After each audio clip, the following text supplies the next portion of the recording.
She said, "This marriage is holding me back. I need to focus on my career." I said, "Then focus." A year later, she came back wanting to rebuild, but I'd already built something stronger. Myself.it happened on a Thursday morning. One of those deceptively ordinary ones where the air feels too calm before a storm. There was sunlight spilling through the blinds, the smell of burnt toast hanging in the kitchen, and the sound of her heels clicking against the tile as she paced with her phone pressed to her ear.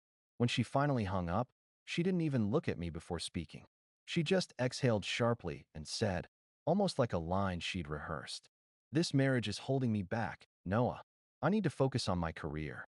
For a moment, I thought I'd misheard her. We'd had arguments before, over work, over time, over how I wasn't ambitious enough, but this was new. She was standing near the sink, one hand on her hip, the other resting on the counter next to her untouched coffee. She looked detached, almost serene, like she'd already made peace with the destruction she was about to cause. I set my mug down. "What does that mean exactly?" She didn't hesitate. "It means I can't keep carrying this relationship while I'm trying to build something. I need space, freedom, to focus on myself." The words hit like cold water. I should have argued. Asked why now? Why, after everything we'd built, after 7 years, 3 moves, 2 promotions, and a mortgage with both our names on it? But I didn't. I just nodded slowly and said, "Okay." She frowned, caught off guard. "Okay. Yeah," I said. "If you think this marriage is holding you back, then focus. Do what you need to do." Her expression faltered. She'd expected a fight, a scene, tears, maybe, but I didn't give her one. Because deep down, I already knew this wasn't a sudden revelation. It was the final line of a script she'd been writing for months. I watched her the rest of that morning, moving through the house like a guest, pulling clothes from drawers, folding them neatly into a suitcase. Her wedding ring clinked softly as she slid it off and placed it next to her coffee mug. "Where will you go?" I asked quietly. "I'm staying at a friend's for a while," she said. "Don't make this harder than it needs to be." I almost laughed at that. Don't make this harder. As if I hadn't spent months trying to hold together a marriage she was already halfway out of. She left before noon. No tears. No backward glance. Just the soft sound of the door closing and the echo of her perfume lingering in the air. That night, I sat in the living room with the lights off. Her side of the closet was half empty. The photo frames on the shelves, the ones of our honeymoon, our first apartment, her graduation, felt like relics from another life. It wasn't shock that hit me. It was recognition. I'd seen this coming, just hadn't wanted to name it. The late nights she spent at the office. The sudden obsession with professional growth. The subtle contempt whenever I talked about slowing down, about taking a vacation, about maybe starting a family. She'd already been gone. This was just the formality of saying it out loud. So when people later asked what happened, I never said she left me. She'd outgrown the version of herself that needed me. Or maybe, the version she thought she needed. And in her mind, that was called evolution. But sitting there in that quiet house, I realized something. You can't build a future with someone who's always auditioning for a different life. That was the night I made 2 promises. First, I wouldn't beg her back. And second, I wouldn't let her absence turn me into a version of myself built around resentment. If she needed to focus, I'd let her. Because maybe, just maybe, I needed to do the same. Only I'd focus on something she'd long forgotten. Peace. The first few weeks after she left felt like walking through fog. Her clothes were gone, but her scent still lingered on the pillow. Her name was still on the mailbox, still flashing on joint accounts, still sitting on old birthday cards I couldn't throw away. I didn't cry. Not once. I just stopped talking.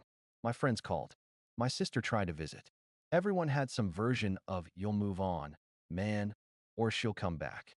But they didn't get it. It wasn't about moving on or waiting. It was about rediscovering who I was before every decision had to be negotiated, approved, justified. So I started small. I went back to cooking for myself. Actual meals, not just instant noodles and coffee. I cleaned the garage, repainted the bedroom, donated the furniture she picked that I never liked. For the first time in years, the house looked like mine. Work was the hardest part. I'd taken a step back in my career a few years ago so she could chase a promotion across the country. She called it teamwork. But when she left, that team didn't exist anymore.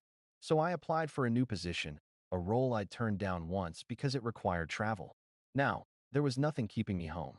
3 months later, I was standing in an office overlooking downtown Seattle, managing a department I'd once only dreamed of leading. Long hours, yes. Stressful? Absolutely. But it was mine. Every late night, every meeting, every new idea that landed. It wasn't for someone else's ambition anymore. Meanwhile, I'd hear things about her.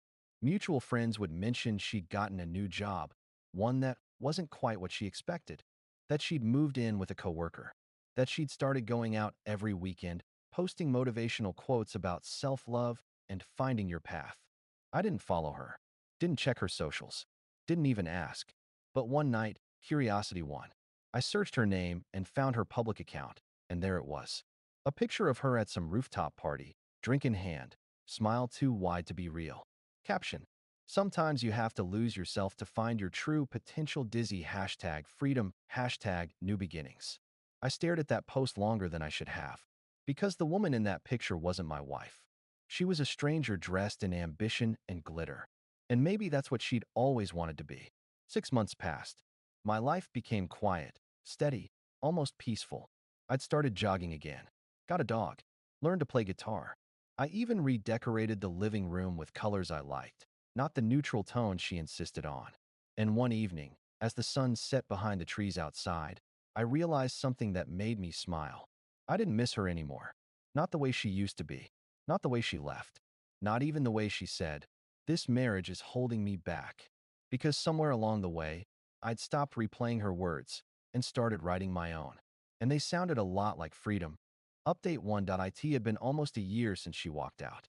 11 quiet, steady months of building something that actually resembled peace. I'd just come back from a 3-day hiking trip. No phone, no noise, no reminders. When I saw her name flash across my screen for the first time in months. "Hey, can we talk?" It was simple. Too simple. The kind of message you send when you're testing if the door's still open. I stared at it for a long minute before typing. About what? Her reply came within seconds. About us. There it was, us. A word she'd thrown away like an old jacket, now trying to wear it again as if it still fit. She suggested we meet for coffee. Neutral ground. Her words. I agreed. When she walked into the cafe, I barely recognized her. The confidence she used to wear like perfume had dulled. The same woman who once lectured me about ambition now looked tired. We talked. At least, she did. She told me how her career shift didn't go as planned. How the company she'd left me for laid off half the staff, including her. How she'd tried freelancing, consulting, reinventing herself. Her words started to sound like an apology that didn't know how to end. And then she said it. I just needed space to grow. And I thought you were holding me back. But I see now, I was just running from myself. I didn't speak for a while. I just stirred my coffee and let the silence hang there between us. Finally, I said, "I hope you found what you were looking for." She looked at me, that old mix of regret and pride. Then she reached across the table. "I want to rebuild," she said softly. "With you." And for the first time in a long time, I laughed. Not cruelly, not mockingly, just quietly. "Already did," I said. "Without you." She didn't argue, didn't cry, just sat back, staring like she was seeing me for the first time. Not as her husband, not as a backup plan, but as the man she'd lost because she believed she was too good to stay. When I got up to leave, she didn't stop me. But as I walked out, I caught my reflection in the window, calm, clear, grounded. And hers, right behind me, small, blurred, reaching. That was the moment I realized something simple but final. I didn't need closure from her. I'd already given it to myself. Final update that it's been nearly 2 years now. Sometimes, when I think back to that coffee shop meeting, her voice trembling behind that practiced calm, it feels like a lifetime ago. Other times, it still echoes, quiet and uninvited, like a knock I no longer answer. After that day, she didn't reach out again for months. Then came the email, long, heavy, written like a confession.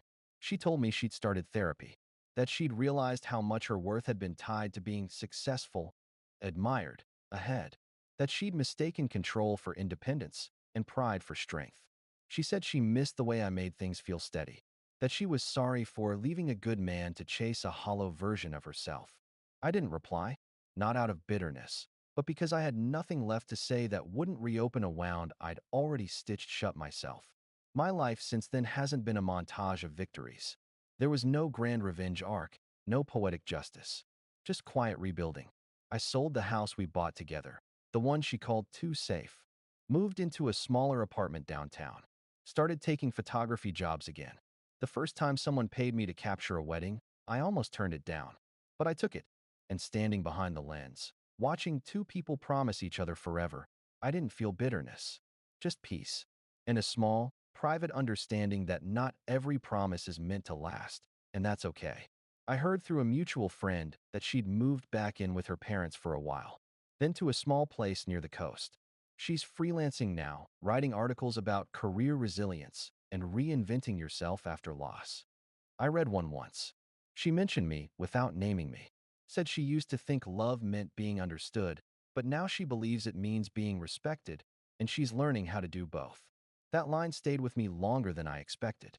Not because I wanted her back, but because, for the first time, it felt like she understood what I'd been trying to give her all along. People love stories with clear villains. They want a winner and a loser, a clean break, a righteous ending. But real life doesn't care about symmetry. She wasn't cruel, just lost. And I wasn't flawless, just tired of being the gravity that kept someone else grounded. Sometimes, I still pass the coffee shop where we met for that final conversation. It's where I go when I need to remind myself of two things: how it feels to lose everything you built with someone, and how it feels to build again, this time for yourself. She once said, "This marriage is holding me back." Maybe she was right. Maybe we were both holding each other back. Her from chasing her reflection, me from finding my direction. Now I walk lighter, sleep easier, laugh faster. And when people ask if I'd ever take her back, I just smile and say, no need. I already found what she was searching for, peace. And in the silence that follows, I realize that's the real ending. Not forgiveness, not revenge, just peace.